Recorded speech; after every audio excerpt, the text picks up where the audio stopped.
I parked the truck where the access road quit, right up against a chain-link fence with a padlock the size of my fist. The Gunflint Trail stretched behind us, empty both ways. Nobody came out here in January unless they had to. I had to.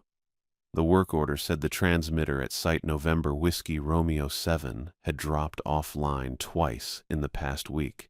Standard winter stuff, probably. Ice on the lines or a breaker that needed babysitting. I'd done this kind of call maybe 50 times. Drive out, check the basics, log it, drive back. 4 hours round trip if the roads were clear. I killed the engine and sat there for a second. My head felt like someone had stuffed it with steel wool. I'd gotten maybe 4 hours of sleep, and 2 of those were on the couch because I'd passed out there around 2 in the morning with a can of Busch Light still in my hand. That was 3 nights in a row. 4 if you counted the weekend. I needed to quit doing that. The wind hit me the second I opened the door. It came across the frozen lake to the east and didn't stop for anything. I pulled my knit cap down over my ears and zipped the high-vis jacket all the way up. The cold got in anyway. It always did. Rowan was already out of the passenger side, standing by the fence and looking at the trail that led up to the hut. He didn't seem in any kind of hurry. He had his parka hood up and his gloves on, and he was just standing there like we were on a nature hike. "Keys in the usual spot?" he asked. "Lockbox on the fence post," I said. "Codes in the binder." I grabbed the binder from behind my seat and flipped to the site index. November, Whiskey Romeo 7.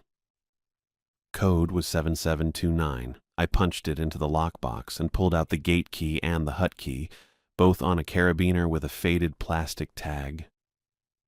The gate opened fine. No ice on the hinges. That was something. The trail to the hut was maybe 200 yards through the trees, and the snow had drifted across it in uneven waves. Nobody had been up here in a while. I could see the hut at the far end, a squat cinder block box with a steel roof and a small antenna mast rising from the back corner. It looked exactly like every other NOAA repeater hut I'd ever serviced. Plain, functional, cold. I started walking. The snow came up past my ankles in some spots, and the wind kept pushing at my back. My boots crunched through the crust. I kept my eyes on the hut and didn't think about much. That was easier than thinking about the headache or the fact that I'd have to do this all over again tomorrow at a different site. Rowan was a few steps behind me, taking his time. "You good?" I called back. "Yeah, man. Just enjoying the scenery." There wasn't any scenery, just snow and trees and gray sky. But that was Rowan. He could make a trip to a transmitter hut sound like a weekend getaway. I didn't have the energy for it. I checked my watch, 9:43. We were supposed to be back in Duluth by 3, and Paisley had sent me 2 texts already asking for updates. She did that on every call, wanted to know when we arrived, when we started work, when we finished, when we left. I got it. She had a whole grid of contractors to manage and a dozen sites that could go down at any time, but it made every job feel like I was on a countdown. I pulled out my phone and sent her a quick message. "Arrived on site, starting inspection." She replied in under a minute. "Copy. Report findings by 1100. That gave me an hour and 17 minutes. Fine. The hut door was metal, painted white about a decade ago, and the paint was peeling in long strips. I unlocked it and pushed. It stuck for a second, then scraped open across the concrete floor. Inside was warmer. Not warm, but warmer. Maybe 40 degrees instead of 15. There was a small electric heater in the corner that kicked on automatically when the temperature dropped too far. It kept the equipment from freezing, but it didn't do much for comfort. The hut was one room, maybe 12 feet by 12 feet. Racks of equipment lined the left wall: transmitter, backup transmitter, power supply, battery bank, a mess of cables running between them. A small desk sat against the right wall with a logbook, a clipboard, and a dusty office phone that probably didn't work anymore. The floor was bare concrete. The only window was a narrow slot near the ceiling, too high to see out of. I dropped my pack by the door and pulled out the inspection checklist. Rowan came in behind me, moving slow, and set his gear down next to mine. "Smells like old electronics," he said. Yeah, it did. That stale, dry smell of circuit boards and dust. I was used to it. I clicked on my flashlight and started at the top of the rack. Visual inspection first. Check for burned components, loose cables, anything obviously wrong. The primary transmitter looked fine. All the indicator lights were green. The backup was in standby mode, also fine. I ran my hand along the power cables and checked the connections. Tight. No corrosion. Rowan was poking around the desk, flipping through the logbook. "Last entries from November," he said. "Nobody comes out here unless something breaks. Guess something broke." Guess so. I moved down to the battery bank. 12 deep cycle batteries wired in series, sitting on a wooden pallet to keep them off the cold floor. I checked the voltage on the first one. 12.4. Good. I checked the second. 12.3. Also good. The quiet was starting to get to me a little. Not the lack of noise. There was the hum of the equipment and the faint rattle of the heater, but the sense of being way the hell out in the middle of nowhere with nobody around. I didn't mind it most of the time. I actually preferred working alone. But today it felt heavier than usual. Probably the hangover. I kept working. Rowan was leaning against the desk now, watching me. "You seem tired," he said. "I'm fine." "You sure? You've been kind of off all week." "I'm fine," I said again. He didn't push it. That was one thing I liked about Rowan. He knew when to leave something alone. I checked my watch again. 10:12. I needed to move faster. I logged the battery voltages in the binder and moved on to the transmitter settings. Everything looked normal. Frequency was locked in. Power output was steady at 50 watts. No error codes in the diagnostic menu. So what the hell was the problem? I pulled out my phone and checked the work order again. Intermittent signal loss. Duration approximately 15 to 20 minutes. Occurred January 4th at 0900 and January 7th at 1400. Today was January 9th. I frowned. Intermittent problems were the worst. If something was completely dead, you could trace it. If it was intermittent, you had to wait for it to happen again, or try to recreate the conditions that caused it. And out here in the middle of winter, the conditions were pretty much always the same. Cold, windy, remote. I went back to the power supply and checked the logs. There were 2 entries flagged in red. January 4th and January 7th. Both showed a brief dropout in input voltage. Just a couple seconds, but enough to kick the transmitter offline. When the power came back, the transmitter rebooted and everything resumed, so it was a power issue. Probably a bad connection somewhere in the line from the main panel to the hut. That meant I'd have to trace the whole run, and that meant going back outside. Great. I made a note in the binder and checked my watch. 10:31. I pulled out my phone and texted Paisley. "Primary inspection complete. Possible power supply issue. Tracing external lines now." She replied fast. "Understood. Stay on schedule." "Right." I told Rowan we needed to check the line outside, and he nodded and grabbed his pack. We stepped back out into the cold, and I locked the door behind us. The main power line ran from a utility pole about 100 yards south of the hut, buried for most of the run but exposed where it entered the building through a conduit on the back wall. I walked around to the back and checked the conduit. No obvious damage. No ice buildup. I pulled the cover off the junction box and checked the connections inside. Everything looked tight. I kept moving down the line, following the shallow trench where the cable was buried. Every 10 feet or so, I stopped and checked for signs of damage, places where the ground had shifted or where animals might have dug. Nothing. Rowan was walking parallel to me a few feet to the left, not saying much. The wind picked up and I pulled my hood tighter. By the time I got to the utility pole, I'd checked the whole run and found nothing. That bugged me a little. If it wasn't a bad connection, it had to be something upstream. And if it was upstream, it wasn't my problem. It was the utility company's problem. But Paisley would want me to confirm that before I closed the ticket. I headed back to the hut.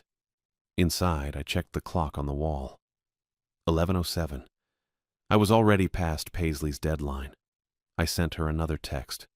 External line clear. Issue likely upstream. Monitoring transmitter for anomalies. She didn't reply right away. That was unusual. I sat down at the desk and opened the logbook. Rowan was leaning against the rack, drinking water from a bottle he'd pulled out of his pack.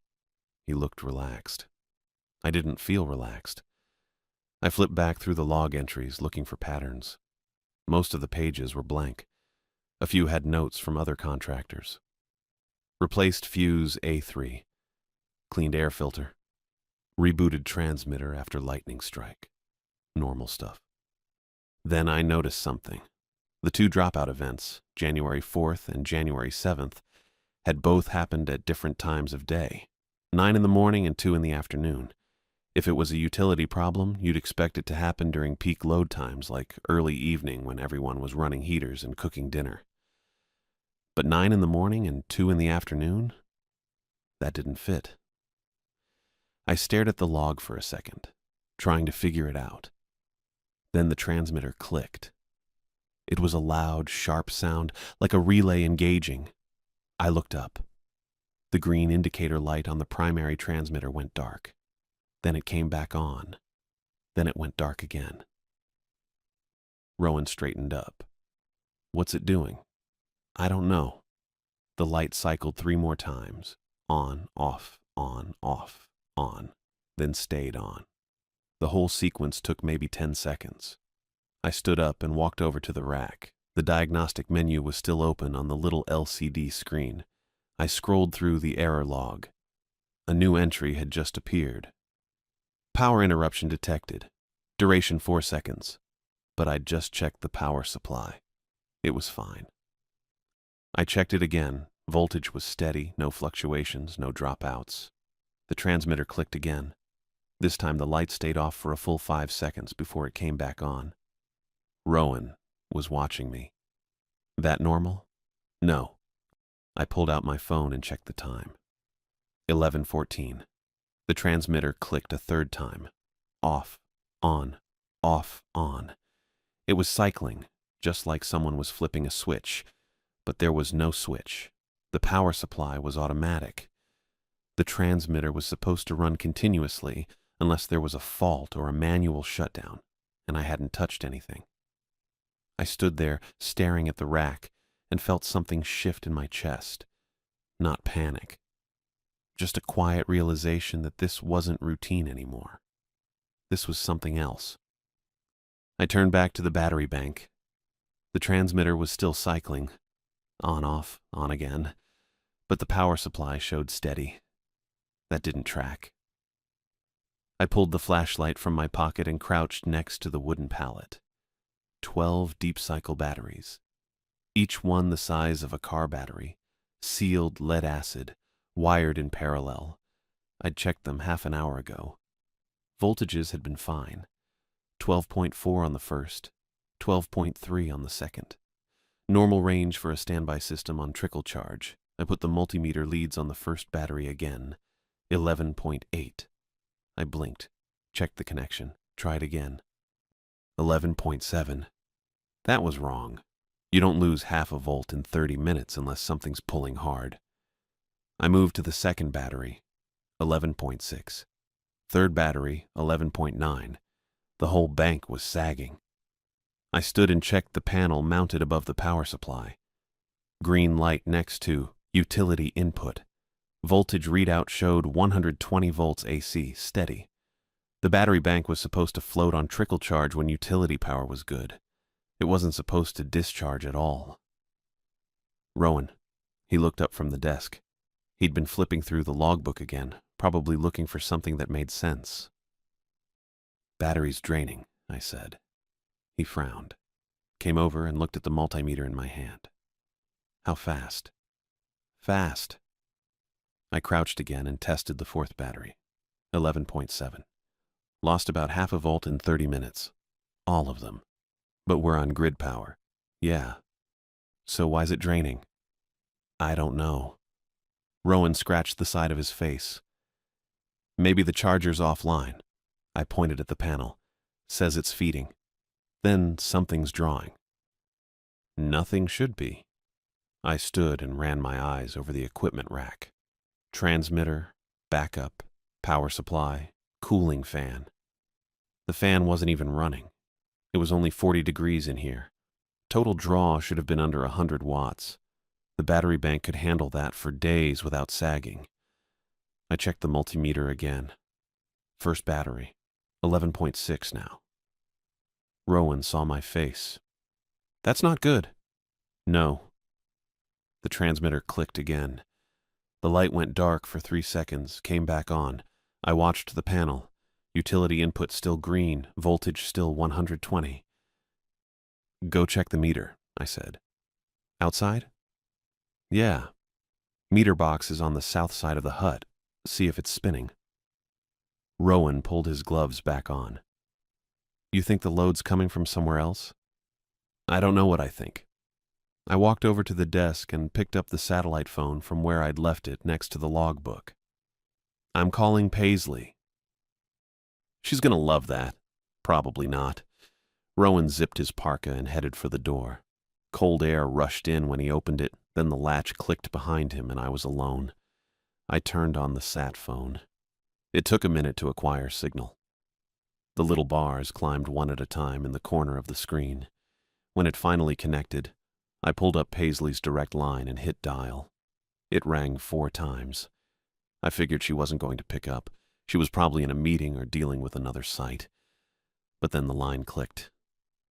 O'Brien. Paisley. It's Rice. November. Whiskey Romeo 7. Go ahead. Her voice had that clipped edge it always did when she was multitasking. I could hear someone talking in the background on her end. Office noise. We've got an unstable feed, I said. Transmitters cycling on and off. Power supply says utility input is good, but the battery bank's draining fast. Something's pulling load and I can't trace it. Silence for a second. Then, define fast. 0.5 volt in 30 minutes across the whole bank. That's not normal. No. More silence. I heard her typing. Any error codes? Just power interruption. 4-second dropout. But the panel shows steady voltage. You've checked the external line? Yeah, before this started. Line's clean all the way to the pole. Another pause. Longer this time. The typing stopped. Rice, I need you to hold. What's going on? Just hold. The line went quiet. Not dead. I could still hear the faint hiss of the connection, but she'd muted her end. I stood there with the phone against my ear and looked at the equipment rack. The transmitter light was steady now. Green, normal. But the power supply fan had kicked on, which meant it was working harder than it should have been. I checked my watch. 11:17. Paisley came back on. Rice, you still there? Yeah. Cook County Dispatch is receiving calls. What kind of calls? About the warning tone. Multiple reports in the last 20 minutes. Tones repeating on the broadcast frequency with no message afterward. I felt something tighten in my chest. We didn't key anything. I know. That's why I'm trying to confirm whether it's a local fault or something upstream. The transmitter's been cycling, I said. Maybe it's triggering the tone during reboot. Maybe. She didn't sound convinced. How long until you can stabilize it? I don't know. I sent Rowan to check the meter. If the load's external, I need to trace it, and that could take... I need it stable, Rice. We've got people calling in thinking there's an emergency broadcast. I'm working on it. Work faster. The line went dead. I set the phone down on the desk. My headache was back, a dull throb behind my right eye. I should have eaten something this morning. Should have slept more than 4 hours. That was on me. I turned back toward the rack. The speaker mounted on the wall above the desk made a sound. It started low. A hum, maybe. Then it climbed into a high, sharp tone that filled the whole room. 3 seconds. Steady pitch. Then it cut off. I froze. That was the warning tone. The emergency alert system tone. The one that plays before a weather alert or an amber alert or anything else that goes out on the broadcast band. But we hadn't keyed it. I walked over to the rack and checked the transmitter panel. No active input. No audio signal running through the chain. The VU meter was flat, dead silent. The tone sounded again. Same pitch, same length.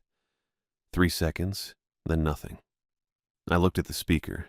It was just a basic unit, maybe 6 inches across, mounted to the cinderblock wall with 2 screws. Connected to the monitoring system so we could hear what the transmitter was broadcasting. If the transmitter sent it, the speaker played it. That was the whole setup. But the transmitter wasn't sending anything. I checked the diagnostic screen. No input detected. No audio source active. The tone sounded a third time. This time I felt it. Not just heard it. Felt it. In my teeth. In the bones of my jaw. It didn't sound like it was coming from the speaker anymore. It sounded like it was coming from the air, from the walls, from everywhere and nowhere. I took a step back. The door opened and Rowan came in, snow on his shoulders and his hood still up. He looked at me, then at the speaker. "You hear that?" I said. "Yeah, I heard it outside too." "Outside?" "Just faint. Thought it was coming from in here." He pulled his hood down and brushed snow off his sleeves. "Meter's spinning." "How fast?" "Fast. Like we're running a space heater and a kiln at the same time." He walked over to the rack and looked at the equipment. "But none of this should be pulling that kind of load." "I know." He started to say something else, but stopped. He was looking past me at the wall. I turned. The LED clock above the desk had jumped.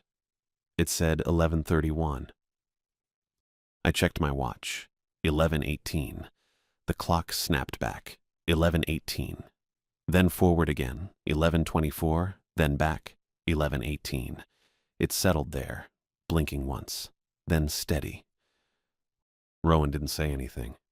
Neither did I. I just stood there, watching the clock, feeling the day slip out from under me. Feeling the rules I knew, voltage and current and load and time, bend into something I didn't have words for. The warning tone sounded again, and I realized we weren't fixing a transmitter anymore. I grabbed the logbook from the desk, figured I should write down what we'd just seen, the clock jumping around, the time on my watch not matching. Document everything. That's what you're supposed to do. I flipped it open to the next blank line. The last entry was mine from about 20 minutes ago, when I'd logged the battery voltages. I pulled a pen from my jacket pocket and started writing the time. Then I stopped. There was another entry below mine, my handwriting. I recognized it immediately. Same slant, same way I made the capital R in Rice. Same abbreviation I always used for transmitter. But I hadn't written it. The date was January 10th, tomorrow. I read it twice. Replaced fuse links per regional directive. No improvement. Battery drain continues. TX cycling persists. My hand was still holding the pen above the page. I couldn't move it, couldn't look away. Rowan was saying something behind me, but I didn't catch it. I read the entry again. The handwriting didn't waver or blur. It was just there. Solid ink on paper. I'd written instructions to myself from a day that hadn't happened yet, or I would write them. Tomorrow. After we replaced fuse links that we hadn't touched. The pen dropped from my fingers and hit the desk. "Rice?" I turned. Rowan was staring at me. "Look at this," I said. My voice came out flat. He crossed the small room in 2 steps and leaned over my shoulder. I pointed at the entry. He didn't say anything for a long time. Then he picked up the logbook, held it closer to his face, tilted it toward the window slot, checking if the ink was wet, maybe, or if it was some kind of trick. It wasn't. He set the book back down carefully. "That's your writing." "Yeah. You didn't just..." "No. We stood there. The transmitter clicked again behind us. The warning tone sounded from the speaker, that same 3-second climb. I didn't flinch this time. Rowan rubbed his face with both hands. Okay, this is... The satellite phone rang. I picked it up on the second ring.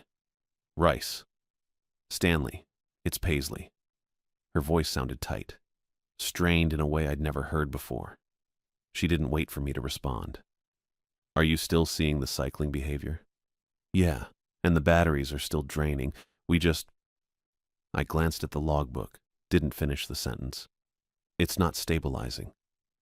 Duluth is reporting similar activity across multiple sites along the lake, she said. The words came out fast, clipped. Tower Hill, Split Rock, 2 harbors, all of them showing intermittent signal loss and unexplained power draw.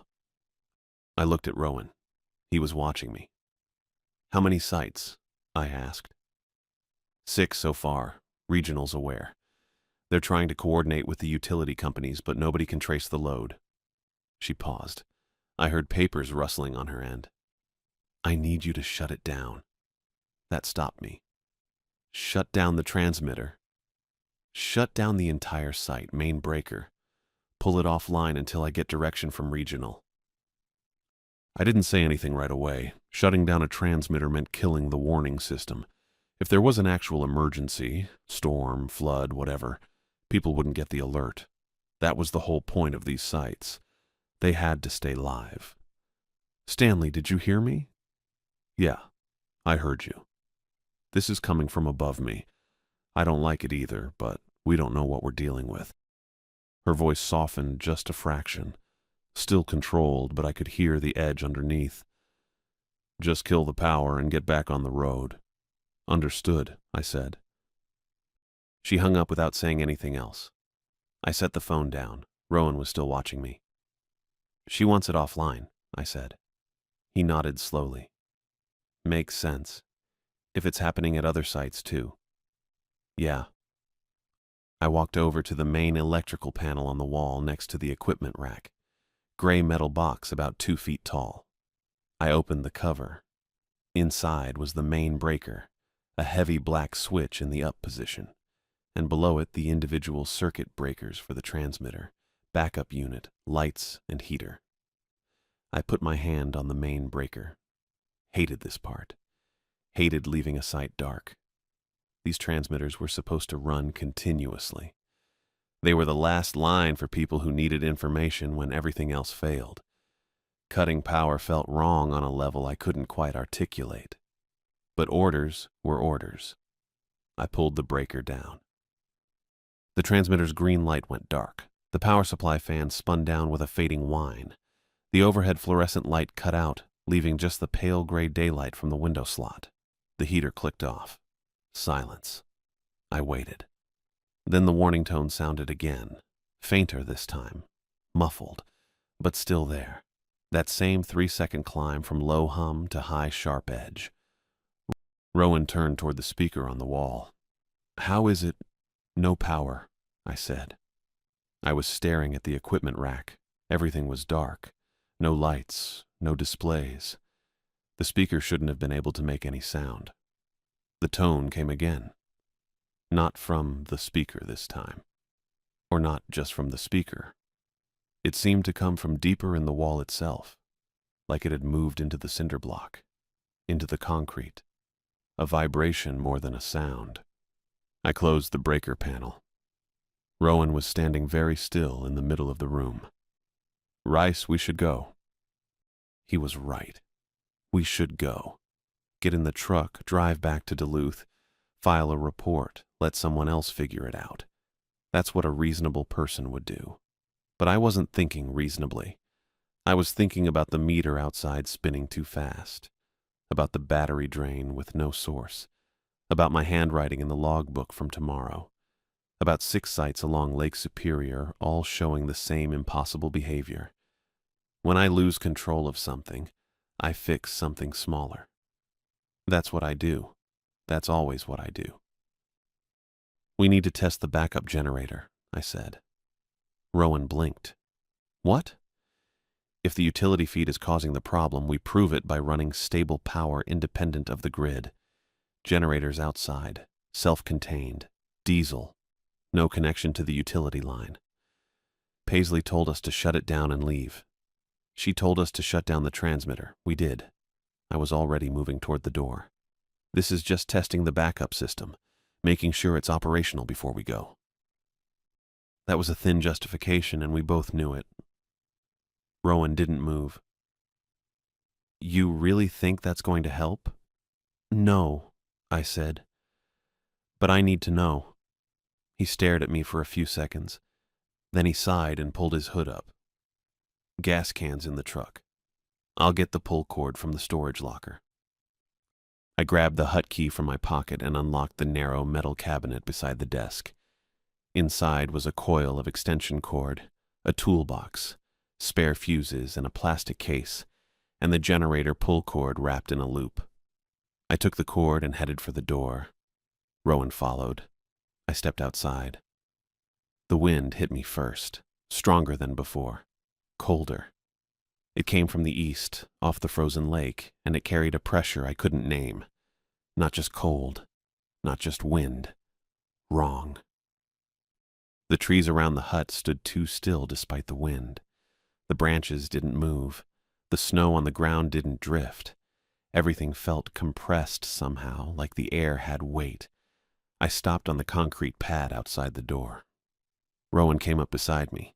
He'd pulled his hood tight and his hands were already in his pockets. He looked at the trees, then at me. You feel that? He asked. Yeah. The forest felt like it was waiting, watching. I'd worked in remote sites for 6 years, spent hours alone in the woods, checking equipment, running lines, clearing brush. I knew what isolation felt like, what silence felt like. This wasn't that. This was something else pressing in from all sides, a presence without a source.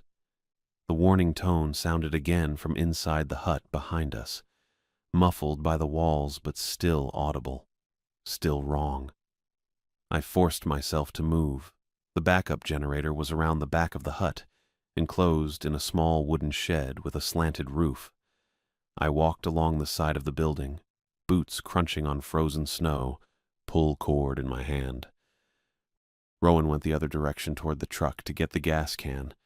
I rounded the corner and stopped. The generator shed door was open. I'd locked it last time I was here. 3 months ago, routine maintenance check. I always locked it. Now it hung half open, the padlock dangling from the hasp.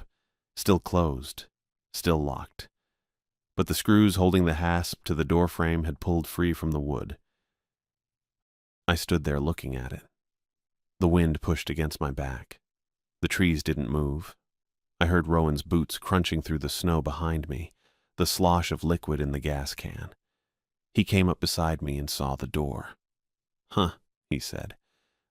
I didn't respond. I pulled the door open the rest of the way. The generator sat inside on a wooden platform, a yellow Generac unit about the size of a suitcase with a pull-start engine and a diesel tank. I'd serviced it in October, topped off the fuel, checked the oil, ran it for 20 minutes to make sure it turned over clean. It looked fine now. No damage, no animal nests, nothing disturbed. Except the fuel cap was off. The tank was full. I stood there looking at the generator shed door with the padlock still closed, but the hasp pulled free from the wood. The screws were gone, not stripped out, just gone. The holes in the door frame looked clean, like they'd never held anything. I turned back toward the front of the hut, and that's when I saw the sky. There was a green smear across it. East to west, maybe 30 degrees up from the horizon.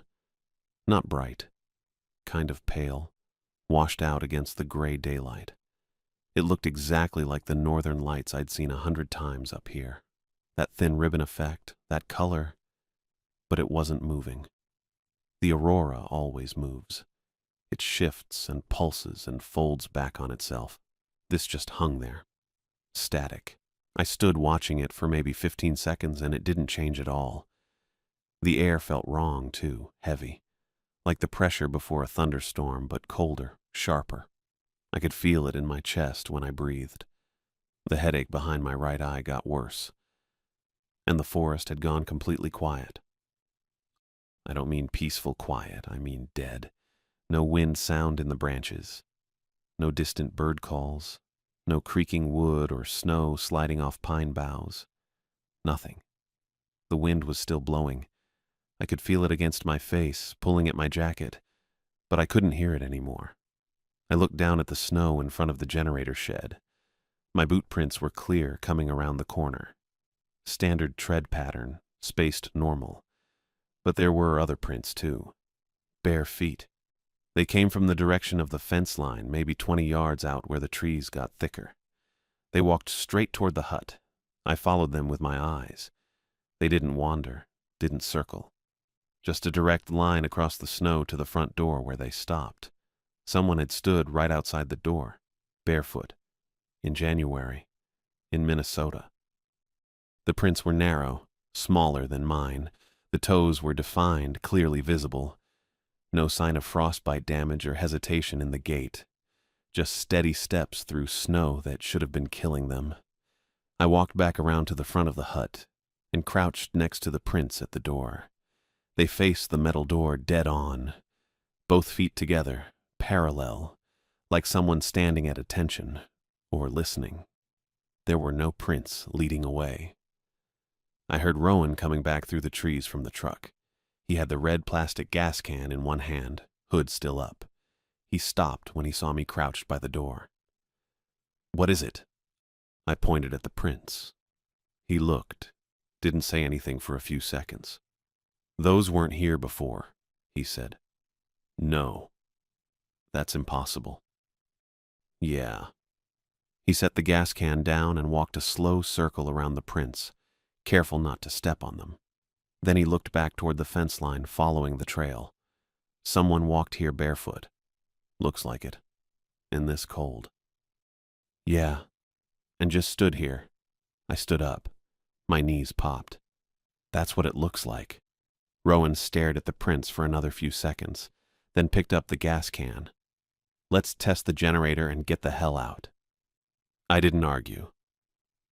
We went around to the generator shed. The door was still hanging open with the hasp pulled loose. Inside, the backup generator sat on a concrete pad. A Generac diesel unit, maybe 10 years old. Yellow paint faded and chipped. I'd serviced it 3 months ago. Oil change, fuel filter, air filter. It had run fine. I took the pull cord from my pocket and fed it through the starter assembly while Rowan unscrewed the fuel cap and poured in gas from the can. The tank took maybe 2 gallons before it was full. Rowan replaced the cap and stepped back. I primed the fuel line, flipped the choke, set the throttle to start position. First pull, nothing. The cord yanked back hard and the engine turned over but didn't catch. Second pull, same thing. Just compression and the cord snapping back. Third pull, it caught. The engine coughed, sputtered, ran rough for maybe 3 seconds with black smoke puffing from the exhaust, then smoothed out into a steady mechanical rumble. I adjusted the throttle and let it warm up. The sound was normal. Maybe a little louder than I remembered, but generators are loud. The shed amplified it. Then the hut lights came on. I could see the glow through the window slot from where I stood. Pale fluorescent white spilling out into the gray daylight. I'd left the main breaker off. I'd pulled it down myself 10 minutes ago. The lights shouldn't have power. I looked at Rowan. He was staring at the hut with the empty gas can still in his hand. "You left it off," he said. "Yeah." "You're sure?" "I'm sure." The generator kept running, smooth and steady now. I didn't touch the throttle. I walked fast toward the hut door, pulled it open, and went inside. Every rack indicator was lit. The primary transmitter had a full row of green LEDs across the front panel. The backup unit next to it showed standby mode with amber lights. The power supply had all 3 status lights on: utility input, battery charge, and DC output. The diagnostic screen glowed bright blue with white text scrolling across it. It looked like the station was broadcasting at full power. I stepped closer to the rack and watched the screen. Numbers scrolled past in a continuous loop. I recognized them immediately. Coordinates: 47.9, 274 north, 90.2158 west. That was this site. November Whiskey Romeo 7. Those were the exact coordinates from the site documentation binder in the truck. The numbers scrolled off the screen and new text appeared. Stay asleep. It held for 3 seconds, then repeated. Stay asleep. Then the coordinates again. Then the message. Over and over. I stood there watching it cycle 3 times. My mouth was dry. The headache had spread from behind my right eye to my whole forehead. Rowan came in behind me. He saw the screen. What the hell is that? I don't know. Is it transmitting that? I checked the VU meter on the front panel. The needle sat at 0. No audio input, no modulation. The transmitter was lit up like it was running, but the meter showed nothing going out. I don't think so, I said. Then what's it for? I didn't answer. I reached for the primary transmitter's power switch, a red toggle on the lower right corner of the front panel. I flipped it down to the off position. Nothing happened. The light stayed on. The screen kept scrolling. I flipped it again. Still nothing. I tried the backup unit. Same thing. The switch moved, but the lights didn't respond. There was an emergency stop button on the power supply, a big red mushroom button under a clear plastic cover. I'd never used it.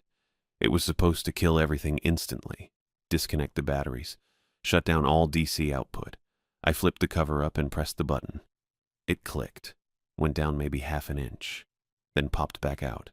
I pressed it again. Same thing. Click, pop, like it wasn't connected to anything anymore. The screen kept scrolling. Stay asleep. Rice. Rowan's voice was tight. He was standing by the door, looking out through the gap. We need to leave. Right now. I turned away from the rack. Yeah. I grabbed the satellite phone from the desk and shoved it in my jacket pocket. The logbook was still open to the entry in my handwriting dated tomorrow. I left it. I followed Rowan out the door and pulled it shut behind me. Didn't bother locking it. The generator was still running around back, that steady mechanical rumble cutting through the dead quiet of the forest. Rowan started walking toward the trail that led back to the fence and the access road. I followed. We got maybe 10 steps before Rowan stopped. I almost ran into him. Rice. He wasn't moving, just staring straight ahead down the trail. I stepped beside him and looked. The gate was gone. The chain-link fence was still there on both sides, running east and west through the trees. But the section with the gate, the part we'd opened with the key from the lockbox maybe an hour ago, was just gone. No posts, no frame, no gate. The chain that had been looped through the fence was cut. Clean cut, straight through one of the links. The 2 ends hung down against the mesh, not rusted or worn, just severed. And past where the gate should have been, there was no road.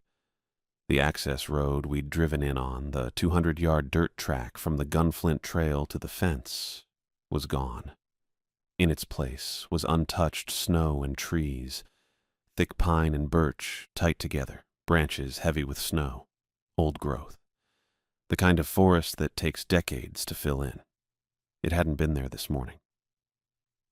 I stood there looking at it, at the trees where the road should have been, at the cut chain, at the fence that just stopped on both sides with no gate. Rowan turned in a slow circle, looking at the hut, the trees, the sky with its green smear still hanging motionless. Rice, he said quietly. Where's the road? I didn't answer. I didn't have one. We walked anyway. The truck wasn't there and the road was gone, but I figured we could follow where it should be. Rowan stayed close on my left. I could hear his breathing and the crunch of his boots in the snow. That was about it. The warning tone kept going behind us. Fainter now. 3 seconds climbing from low to high, then silence, then again.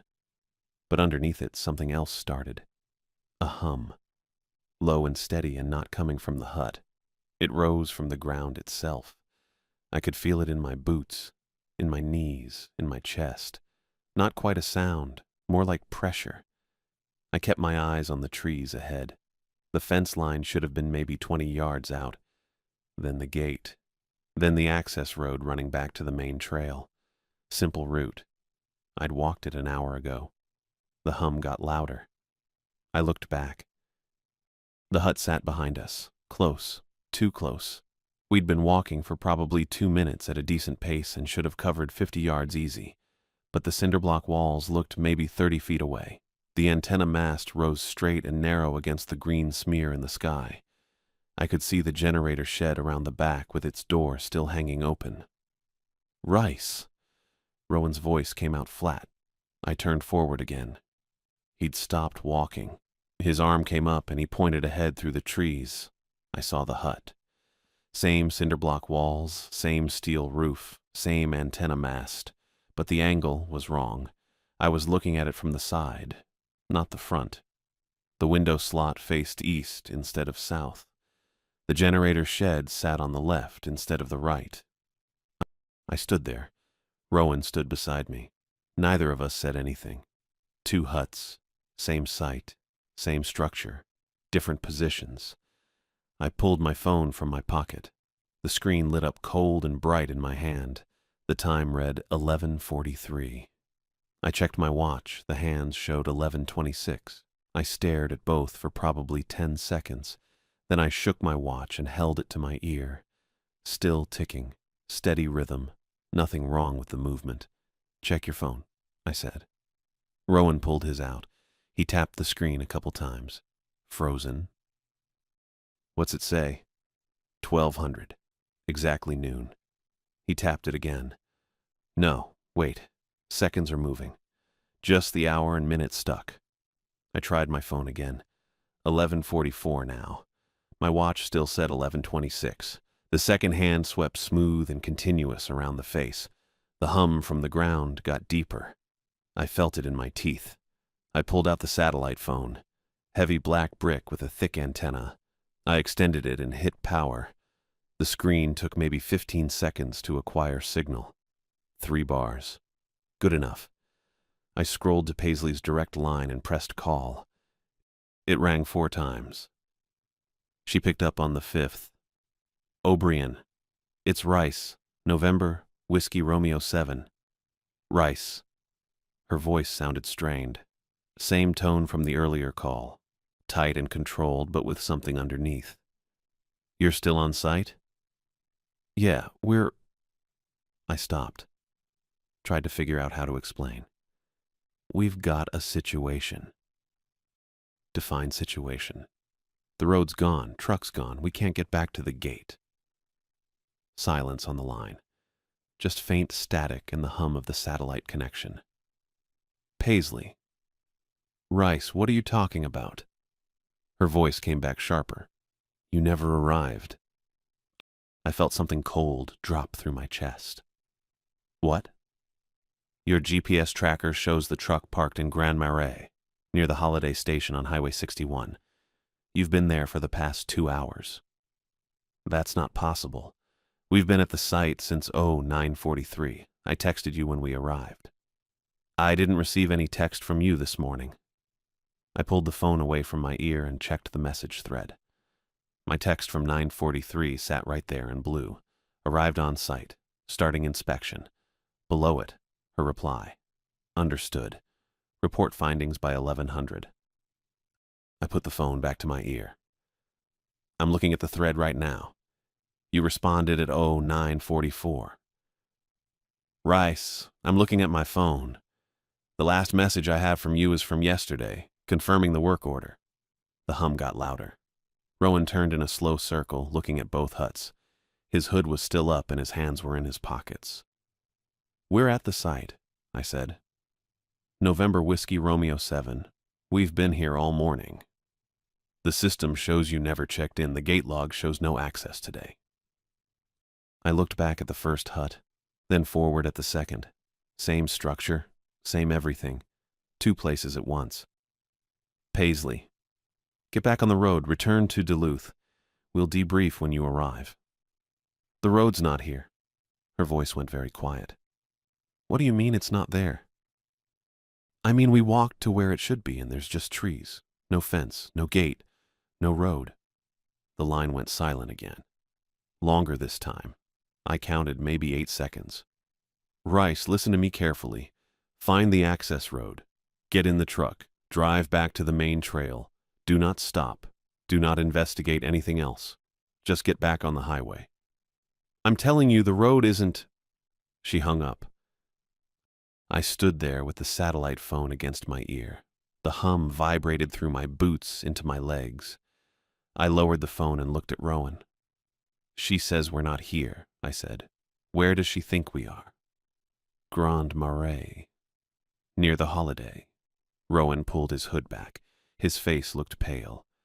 That's 40 minutes south. I nodded. He looked at the hut ahead, then back at the one behind. So what do we do? I didn't have an answer. The road was gone. The truck was gone. Paisley said we weren't here. But the huts were real. The snow was real. The cold was real. I turned toward the nearest hut. The one ahead with the wrong angle. We go back inside, I said. Rowan didn't argue. We walked toward it, 30 feet, then 20. The distance felt right this time. Normal. The door came into view. Same heavy steel with the narrow window slot above. I reached for the handle. It turned. I stopped. I'd locked it. I always locked it. Standard procedure. You don't leave a transmitter site unsecured. I pulled the door open anyway. The heat hit me first. Not the cool 40 degrees from the automatic heater. Actual warmth. Maybe 70. Maybe more. The air felt thick and wet. The smell came next. Wet wool. Strong and musty and wrong for a transmitter hut that only ever smelled like concrete and cold electronics. I stepped inside. The layout matched. Equipment rack on the left, desk on the right, concrete floor, window slot. But the lights were on. All the panel indicators glowing. The screen still scrolling coordinates. And the message. Stay asleep. Over and over. And on the floor by the desk, half buried in a puddle of melted snow, sat a pair of boots. Not mine. Not Rowan's. Brown leather work boots. Size maybe 9 or 10. Laces tied. Snow packed in the treads melting into the concrete. Beside them, a handheld microphone. The kind that connects to the transmitter for manual broadcast. It sat on the floor with the cord stretched tight to the rack, and the push-to-talk button wrapped in layers of duct tape. Held down, keyed continuous. I crossed to it and crouched down. The tape was fresh, clean edges. No dust. I pulled my glove off and picked at the corner with my fingernail. Got it loose. Peeled it back in one long strip. The button popped up. The tone kept going. I stood there holding the tape in my hand. The tone climbed from low to high. 3 seconds. Silence. Again. Rowan stepped up beside me. Rice! I looked at him. He pointed at the window slot. I turned. Outside, past the fence line where the trees got thick, something moved. Big. Heavy. Pushing through the branches with a sound like breaking wood. It didn't stop. Rowan moved first. He stepped past me and flipped the overhead light switch down. The fluorescent tube died and the room went dim. Just the rack indicators glowing green and amber, and that faint gray daylight from the window slot. I crouched beside the rack and shifted closer to the window. The slot was maybe 6 inches tall and 2 feet wide, positioned high on the wall near the ceiling. I had to angle my head to see out.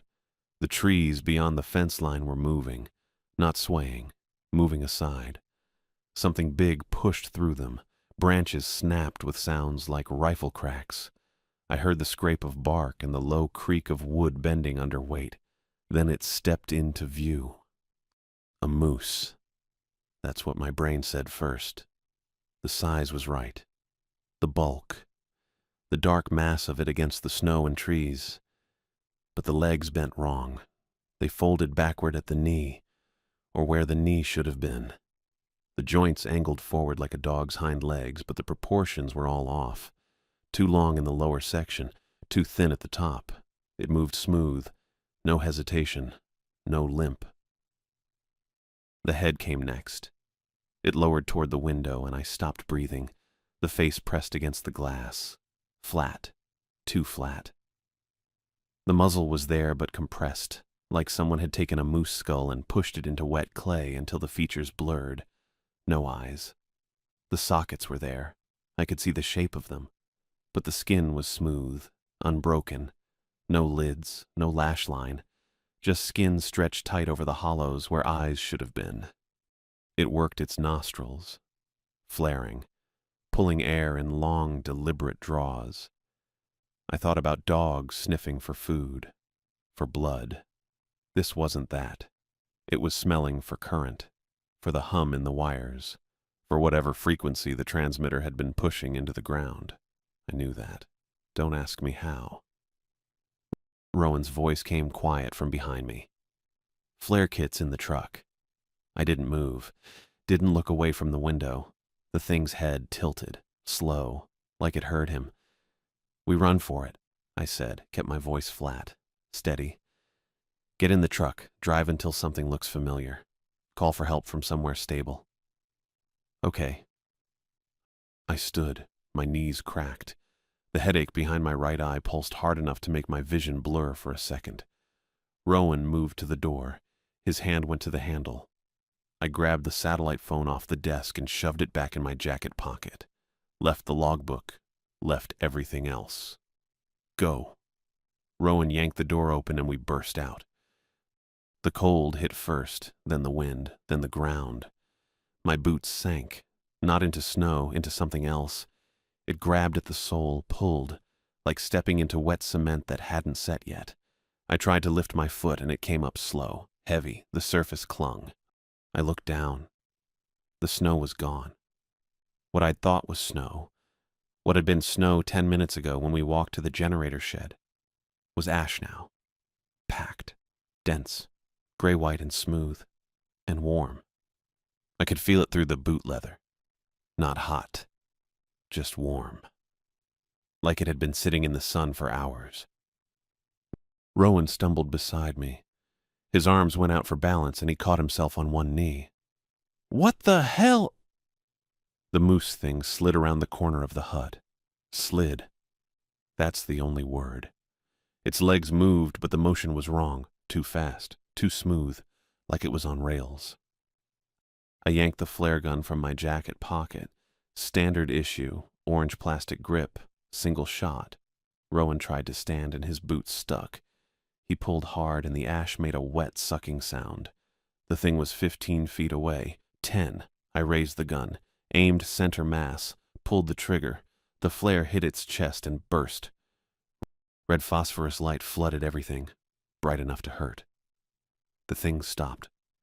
I saw its skin, pale, mottled, stretched tight over the frame, and under the skin, shapes, hands, pressing outward. Dozens of them. Small hands. Human hands. Pushing against the membrane from the inside like they were trying to get out. The flare burned into its chest, and the hands pushed harder. The skin bulged, rippled. Then it turned, away from the light, toward Rowan. No. I dropped the flare gun and grabbed Rowan's arm with both hands. Pulled, hard. He came free. His boot didn't. It stayed in the ash, laces still tied, stuck vertical like a marker. Rowan hit the ground on his side and I dragged him up. His socked foot landed in the ash and he hissed through his teeth but kept moving. We ran. The truck was ahead, 20 yards. 15. I could see it through the trees. White Silverado with the contractor decal on the door, parked right where we'd left it. The gate was open. I didn't remember opening it on the way out. Rowan reached the driver's side door first and yanked it open. I went around the front and pulled the passenger side. Locked. Rice. I slapped the window. Unlock it. Rowan leaned across the seat and hit the button. The lock popped. I got in and slammed the door. Rowan already had his hand on the ignition. Empty. No keys. Where are they? His voice cracked. I had them. I checked my pockets, jacket, pants. Nothing. I had them when we got here. Rowan looked at me, then past me. Out the passenger window. I followed his gaze. There, in the ash, 10 feet from the truck, a key ring, silver carabiner, 3 keys, faded blue plastic tag with the site code written in Sharpie. Mine. Sitting in the ash like it had been there for months, years. I shoved the door open and stumbled out. My boots sank again, but I kept moving, grabbed the ring. The metal was ice cold. Back in the truck. Door shut. I jammed the key into the ignition and turned. The engine caught. Turned over once. Died. Come on. I turned it again. Click, click, click. Dead battery. That's impossible, Rowan said. We just drove it here. I looked at the dash. The radio display was dark. The clock was dark. Everything was dark. Drained. Behind us, the hut door swung open. No wind, no hand, just open. The warning tone surged, louder than before. Not from the speaker, from everywhere, the ground, the trees, the air itself. I understood then.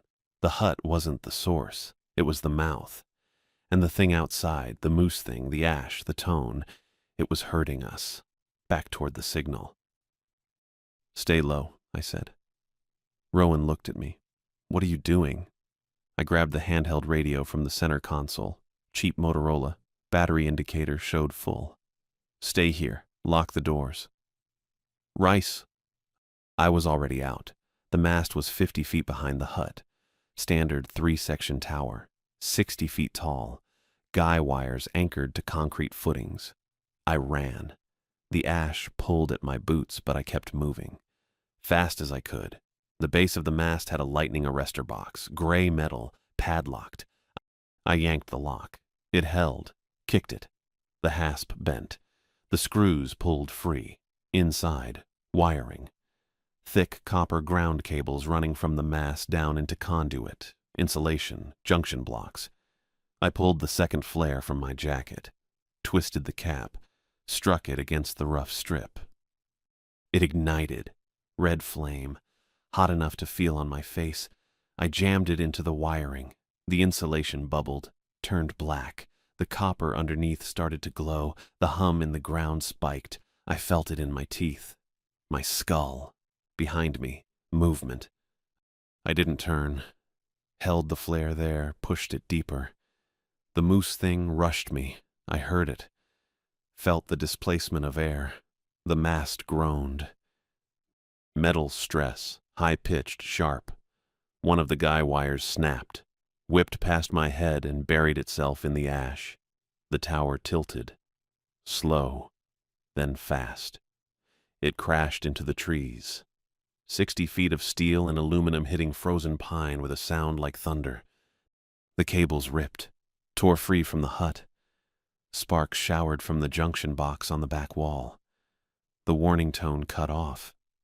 Mid-note. Just gone. The air went empty. Hollow. I stood there, flare still burning in my hand.